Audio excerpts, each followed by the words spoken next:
on my first step ever podcast.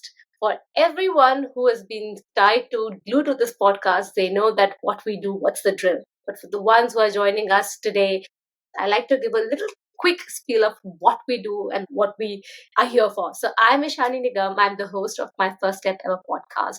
And this podcast started because, as you can hear, my first step ever.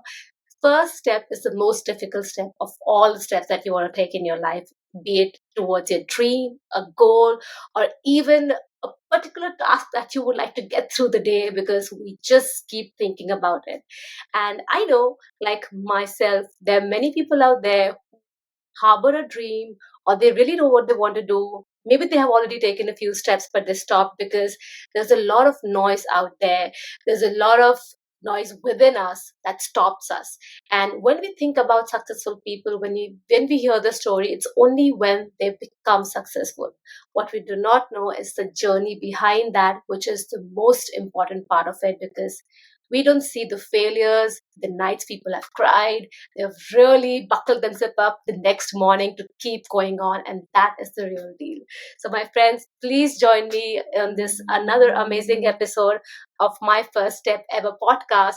And today we have someone extremely interesting who does work around with the youth. So you will really be happy with her youthful energy, which I can feel right now in the virtual studios.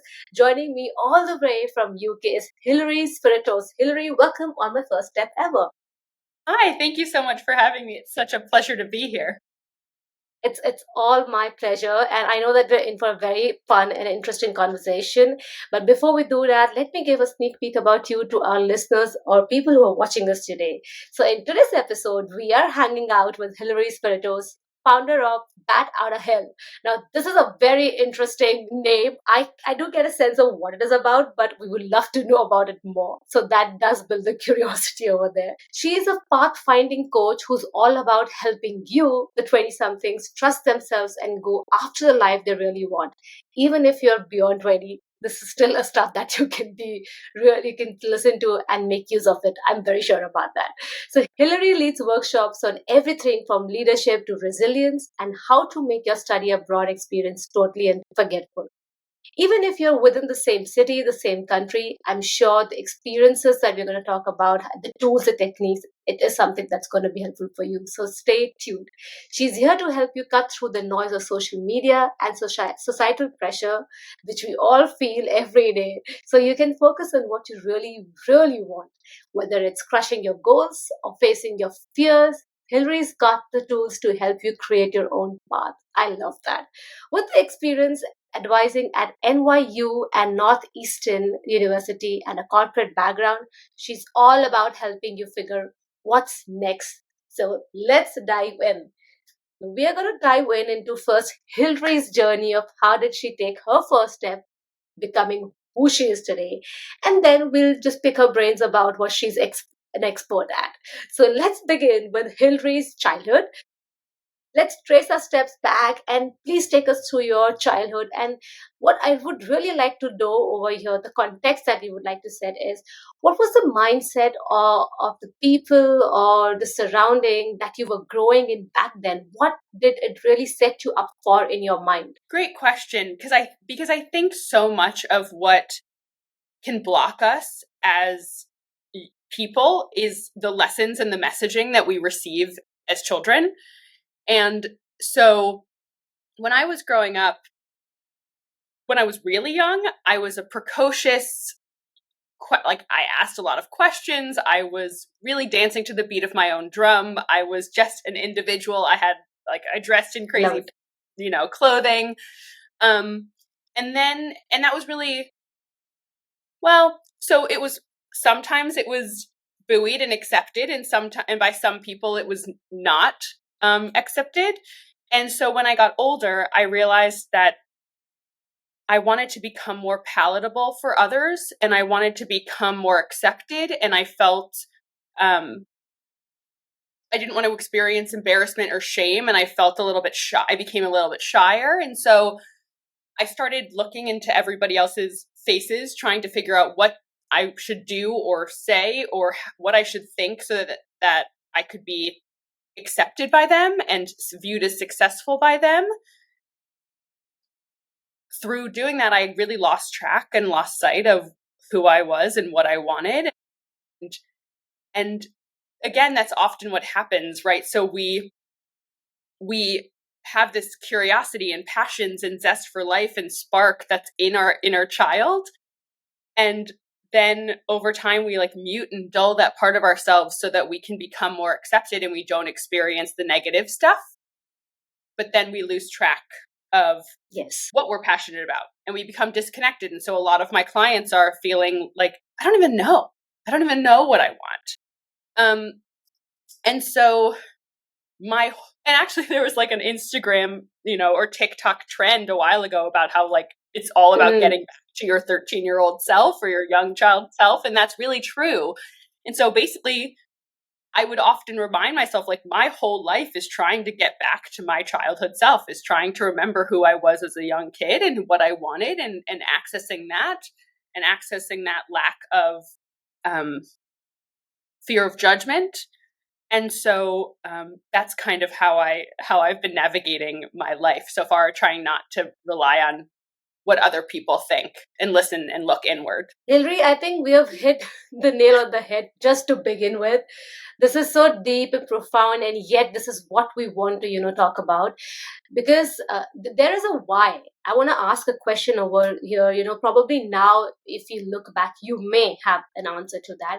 And before I ask the question, I want to say that this is a feeling that majority of us feel at various stages of our life. It could be really early on for someone. It could be maybe mid 30s or mid 40s or even mid 50s, whenever. But I think people do have this question, where have they lost themselves in the process?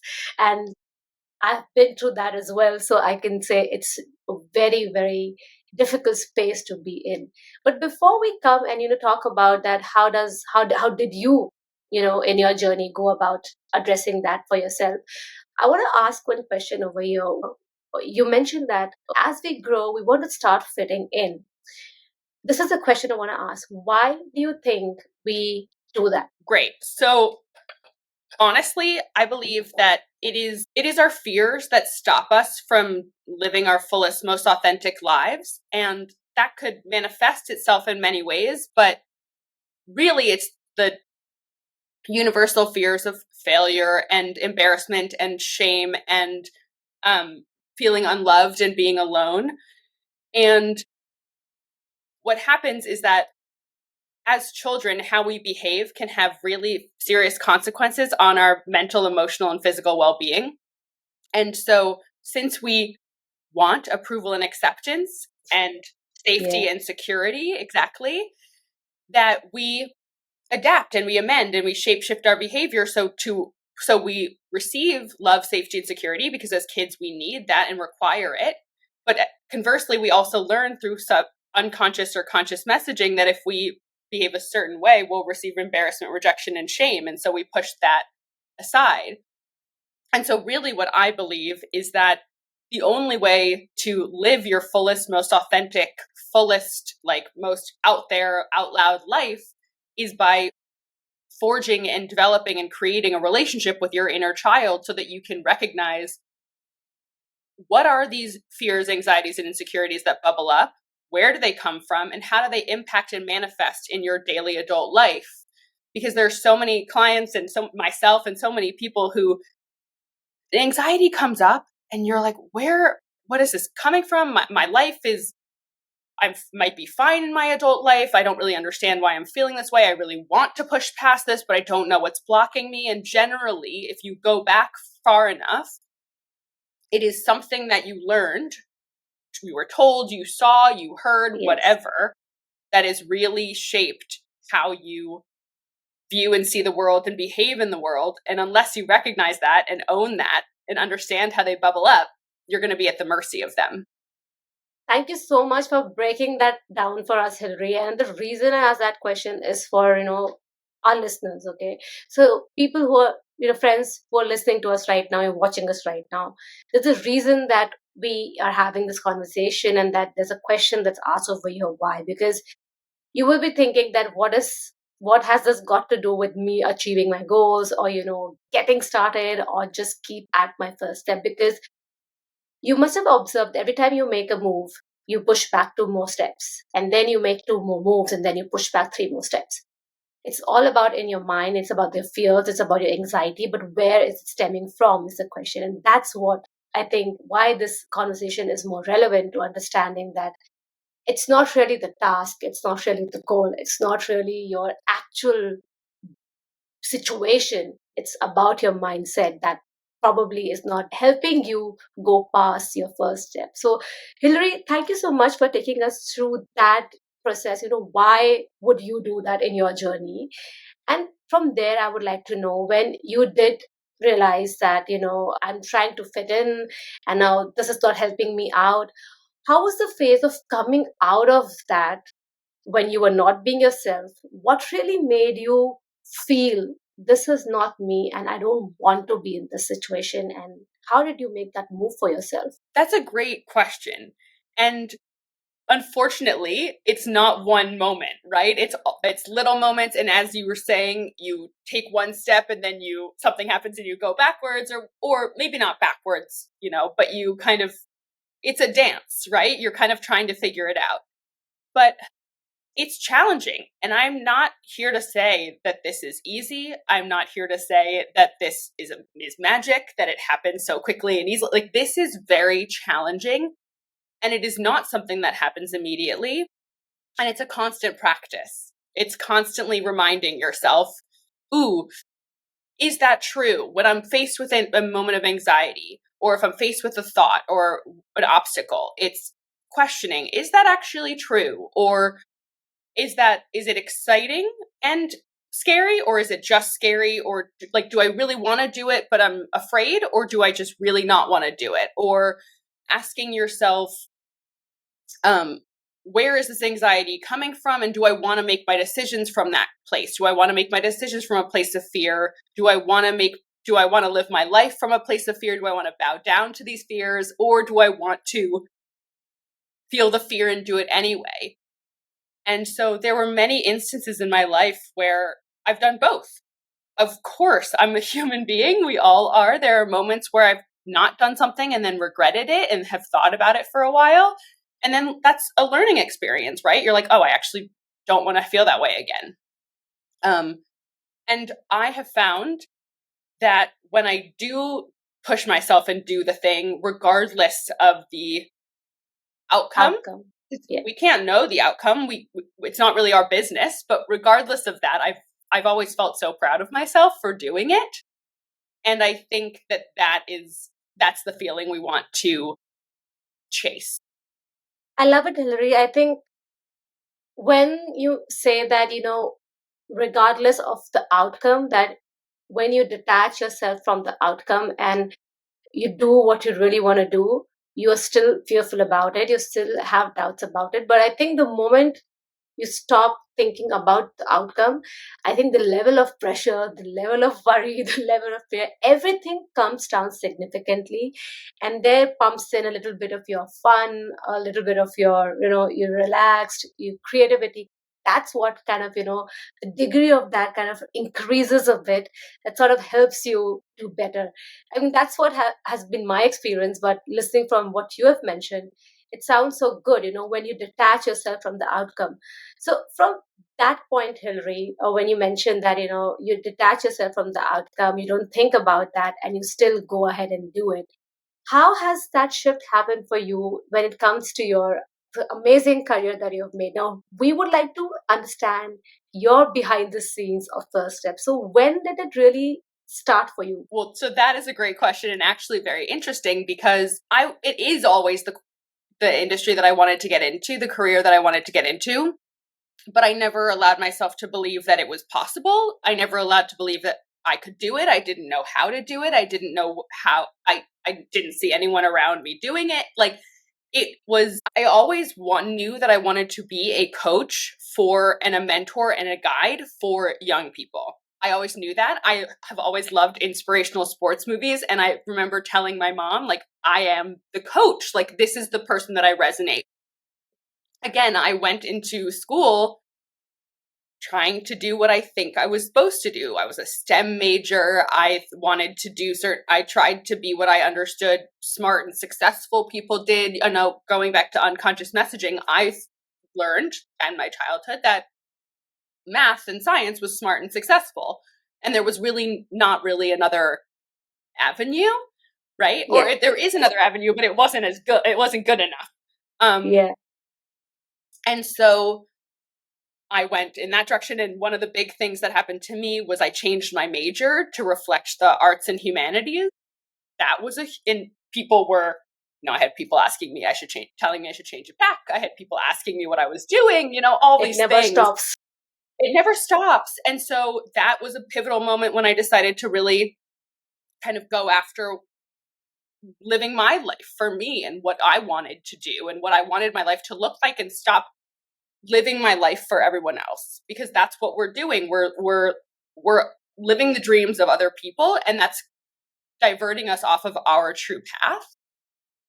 But yeah, so then I actually worked in an industry that I loved for a long time, in the theater, but it wasn't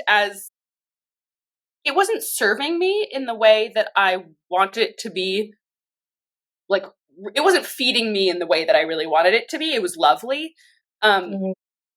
And so then I got into education, and I got into working with young adults again. And so I found my way through I found my way through a few industries to get to where I am today. But I think, and each of them have taught me various things, but I think the thing is you realize that, if you have an idea, you will find your way there. It just might take trial and error. And honestly, I really believe that my view on life is that life is a growth and learning opportunity. And I try to just recognize that and say, we're just trying to grow and develop and live and try our best and learn. And that is really all we can do. And so that's, again, how I try to mentally shift it away from thinking about the outcome. That is some journey, Hillary. And I want to get the attention of my listeners back at this point. And I want to tell them this is a classic case of where there's a will, there's a way. Mm-hmm.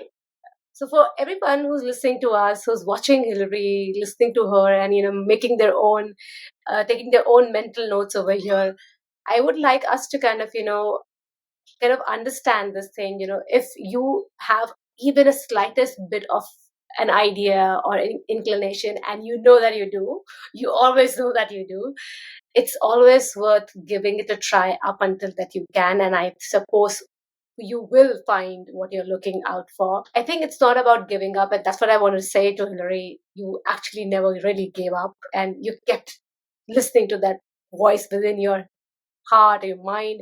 I think that's what people say, when it begins with a meek voice inside your heart or mind. Sometimes people have that conviction, or they have that clarity at the very get go that they can just begin on the path. But sometimes it takes a while for us to understand, to really connect, to have conviction in different ways. And when it gets louder, you really can't ignore it. So thank you so much, Hillary, for taking us through your journey. And definitely it has been very exciting from what I hear, with lots of ups and lots of downs, I'm sure. What was the most difficult challenge that you faced just before Bat Outta Hell took off? Because that was a scary time, I guess. The very Wow. moment Yeah. you have to start something of your own, even though you're excited, you have the skills, it's very scary when things have to rely all on our own shoulders. Yeah. I think, wow, that's a very interesting question, because there are parts of all of it that are frightening. I started my business during the pandemic, actually, because I've had lots of previous students that I worked with at universities, and friends and various people from all walks of life reaching out to see if they can talk to me, because it was, as we all know, a very challenging time for everyone, an uncertain time. And so I realized that there was this need for young adults to have a near peer that they could speak to that has gone through what they're going through and that wasn't parents, friends, or a therapist. But so I knew that there was a desire. I knew that there was people who were interested in speaking to me and using my services, but I had never started a business before. And I had never been I was never the sole person who owned a business before. Like, I mean, I didn't know No experience at all. what I was doing. And especially when it comes to, like, I love doing the work. I love speaking to people and I'm very good at that. But all of the parts about marketing, running a business, like finances, all of that other stuff, the peripheral stuff, I had to learn. And I remember it took me years to create my first TikTok or Instagram because I was just like I had just some serious anxiety about putting myself out there in that way. And again, I was probably attached to the outcome. What if I don't have any likes, or what if no one comments on it, or what if no one follows me, or then it's not worth it, or whatever it might be. But again, once you do it, you get this real sense of pride and you get this real sense of, oh, right, I don't want to live my life trying to bow down to all of these fears and anxieties. I want to do this thing. And that kind of, that hasn't stopped happening. I still go through moments where I'm like, oh, I'm nervous to be on this podcast. It's just a constant, it's practicing and realizing how to silence or not give in to that voice, because anxiety doesn't go away. Fear never goes away. It's feeling the fear and doing it anyway and not letting it stop you. Love that, Hillary. And thank you so much for letting us peep into your emotions, feelings, and heart and mind, because I think it's really the time when we come out and talk about how it really feels to be in that position, because what we always miss is to talk about how it feels to be there, but you have to keep going on many a times, because when we see what we see is the outcome, that everything is good, this is what I'm doing, this is what it gets me. So what people see is a happy face, positive outcome, but what they don't see is that how they have come about that outcome, doing that even when they were feeling nervous, even when they were feeling shit scared about doing everything that they're doing. So people who are listening to us, that's Hillary for you. She's doing a really amazing business, but she was once in that shoe, and she still shares that she sometimes feel that. So if you've been feeling that, it's fine. I think that's the normal state of mind for any one of us. So keep at what you want to do. Now, we've really had a really interesting chat with you, Hillary, so far, from your childhood to your mindset and how you've come about, finding your own very first step of your business and what went behind before you made that move. And we've also understand that how did the business come about. But now we would like to understand a bit more about what does Bat Outta Hell mean, what it does, and now that you're on the other spectrum of taking your first step, what are the challenges, or if not, how are you feeling now? Sure. So I'll start with the name, actually. So I've always felt a real kinship and love for bats. Bats are really highly adaptable, social, perceptive creatures that spend a lot of their time upside down. So they're seeing the world from a different perspective, which I really love. And they also symbolize transformation and rebirth and coming out of the old to come into the new, and coming out of the darkness and into the light, all of which I really resonate with. And I also am not a cookie cutter, one size fits all person or coach. And I wanted a name that kind of had that same ethos and was a bit edgier. I wanted something that really spoke to who I was as a person. Something that's really you. Yeah, exactly. And it's been a very wild, interesting ride. I love the work that I do, and I love talking to young people. I think young people are incredible.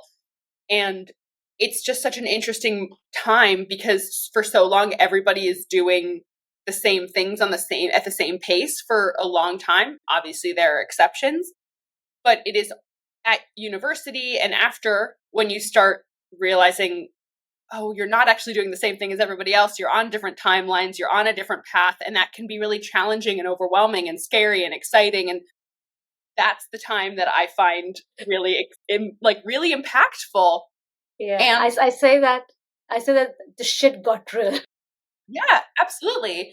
And it can be really frightening. And if you haven't taken the time to dig into who you are, what you want, figure out what you're capable of, what you're passionate about, it can be really paralyzing to feel like I don't know what I want. And you can start feeling like you're behind. And a lot of clients feel like everybody else knows what they're doing and what they want, and I don't. And there are a lot of things that come with this that I love working through and helping young adults guide their, like, find and navigate their path and guide them through this journey.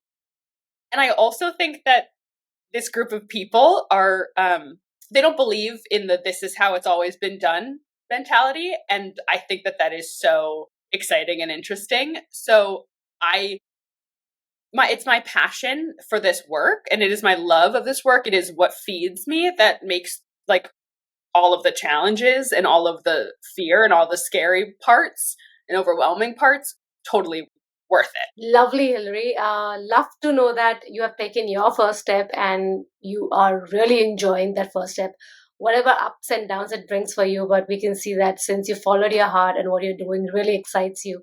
And that also means that whoever you are meeting with, it's a very genuine conversation and you're genuinely kind of, helping them. And it also lights up someone else's day as well. So thank you so much, Hillary, for being on my first step ever. There are just two quick last questions, but the one that I want to ask is, it's very interesting to take our listeners through our guest speaker's journey. It's very inspiring as well. But to end this, I always like to end it with some actionable steps that can help them put everything into perspective for them. So, if there are any top three actionable steps that you would like to share for them? I think the first thing I would say is to make sure to give yourself, when you're confronted with a choice or an obstacle or something, to give yourself the time and space to really figure out what you want and look inward before asking anybody else and looking outward for anyone else's input. Because so often the first thing we do is like, what do you think? What do you want? What do you like? And I think that is a big part of where we kind of go awry. So I would make sure to give yourself the time and space and maybe sit in silence, take time away from your phone to do that.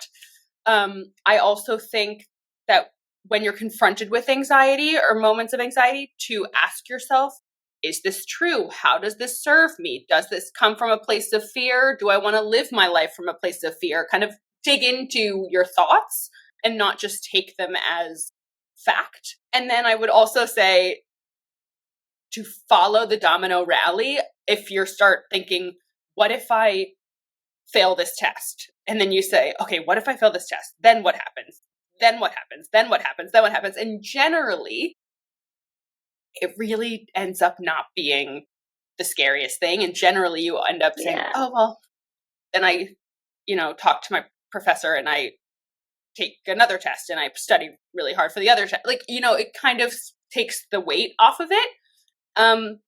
Obviously, those three things are practices and they take time to really get into your brain and into your body. But the more you practice these and the more you do them, the more second nature they'll become and the more automatic they'll become. And that's where we want to get to. I love all those three tips, Hillary. And my favorite one is the last one. Reason being, I think because I think when you're able to, just keep everything aside and just think of one thing, what is the worst case scenario? And then you realize 99% of the cases, the worst case scenario is actually not that bad. So even if you would have taken that chance or you have taken that bet, things would have not been so bad. So I made those changes in my life when I actually started writing down for the big decisions in my life or even smaller ones. When I was always like, what if this doesn't work out for me? Or, in that mindset, I'll write what's the worst case scenario. And when I write that down and I see, oh, that a worst case scenario, I can take that risk. So thank you so much, Hillary. I'm sure the listeners have really, really kind of, struck a chord with you. So have I. And before we take your leave, I request all our guest speakers to leave our listeners with a quote or a saying that you really resonate with. So, there are so many. I'm a big fan of quotes and, motivational things. And there are so many that I think about often, but I'm a huge fan of Carl Jung, actually. And something that I love that he says is, who looks outside dreams, who looks inside awakens. And I really feel like that is so what my mission is about. It's really looking inward for the answers rather than outward, and trying to recognize that it's like the ruby slippers, right? You have the answers, you have the knowledge, and you want to live your life according to you. Wow, this is so profound. In my words, I would say that the chaos outside is nothing compared to the chaos within. Huge. Love that. Love that. Right. Thank you so much, Hillary, for being on my first step ever. For all our listeners today, I would like you to just take a moment and reflect on what can you take away out of this conversation today. It just has to be just one thing, not everything. If one thing that can really work for you, then this is going to be a success for Hillary and for myself today. The time that we are spending over here and sharing her journey, and also me hosting this for you. So thank you so much, Hillary, for being on my first step ever. I will definitely leave a link about her if you're interested to follow her journey ahead, and if you want to understand more about how people really make it and become what they really want in their life and live their best lives. They take the first steps, then keep tuned to my first step ever. And for all my listeners out there, before we take your leave, I want to say, start believing in yourself and keep believing in yourself. Thank you. Please do give ratings and please do write your comments. And you can directly reach out to me on my first step ever _IN. That's my Instagram handle. A little about myself. I have always loved performing on stage, acting, speaking, and just emoting myself. So I use these mediums different ways so that I can connect with people, help them, empower them, infotain them, which is to inform them and entertain them. If you would like to collaborate for any opportunities, more than welcome to connect with me on my Instagram handle. Thank you.